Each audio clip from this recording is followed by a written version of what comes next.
Hello guys, আসসালামু আলাইকুম। Welcome back to my channel. Guys, আশা করি আপনারা যে যেখানে আছেন খুব ভালো আছেন। আপনাদের সাথে আমিও খুব ভালো আছি। তো গাইস, আজকে তৈরি করব রসগোল্লা। চলুন গাইস শুরু করি আজকের রেসিপি। বিসমিল্লাহির রহমানির রহিম। গাইস, এখানে নিয়ে নিলাম 1 লিটার দুধ। দুধটা হালকা গরম করে নিলাম। তারপরে এখানে দিয়ে দিব লেবুর রস। একটা লেবুর রস করে নিয়েছিলাম। তো গাইস, রসটা দেওয়ার সাথে সাথে দুধটা ফেটে যে ছানা তৈরি হয়ে গেল। এখানে ছানাটা আমি সুন্দর করে ছেঁকে নিব। একটা সাদা কাপড়, সুতির কাপড়ের মধ্যে আমি ছানাটা ঢেলে নিলাম। তারপরে এটা আমি সুন্দর করে চেপে দিয়ে রাখবো ছানার এই পানিটা বের করার জন্য। তো গাইস, হয়ে গেছে ছানার পানিটা ছেঁকে নেওয়া। এখন ছানাটা আমি ভালো করে হাত দিয়ে মথে নেব। এরকম করে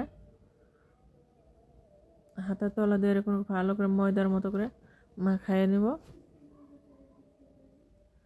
গাছ হয়ে গেছে আমার ছানাটা মাখানো। এই দেখেন একদম ময়দার ডোর মতো হয়ে গেছে। এখন এখানে দিয়ে দিলাম মিল্ক পাউডার 1 চা চামচ, কর্নফ্লোর দিয়ে এগুলো ভালো করে মিক্স করে এখন এই যে ছোটো ছোটো লেচি কেটে আমি একটা করে লাড্ডু তৈরি করে নেব। এরকম করে দেখেন গাইস, খুব সহজে হয়ে গেছে লাড্ডুটা খুব সফট হয়ে গেছে। এই যে এরকম করে আমি সবকটা লাড্ডু তৈরি করে নিলাম।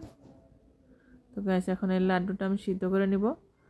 গ্যাসে একটা কড়াই বসাই দিচ্ছি। এখন এখানে দিয়ে দিলাম 1 বাটি চিনি। 1 বাটি চিনি 2 বাটি পানি দিয়ে দিলাম। এখন এটা 5 মিনিটের মতো গরম করে নিচ্ছি। এখন এই গরম পানিতে আমি লাড্ডুগুলো দিয়ে দেব।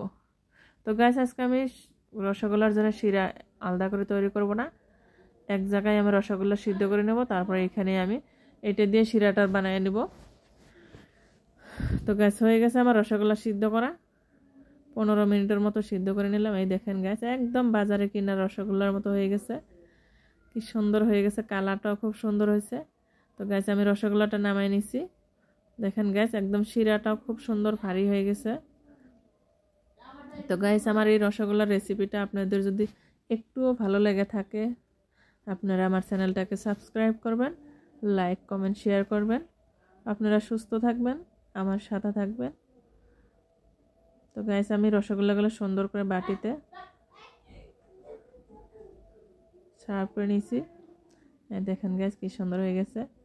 একটা রসগোল্লা আমি আপনাদেরকে দেখাচ্ছি, দেখেন কত সুন্দর। এই যে দেখেন গাইস। তো গাইস, আজকের জন্য বিদায় নিচ্ছি। দেখা হচ্ছে আগামী ভিডিওতে। খোদা হাফিজ।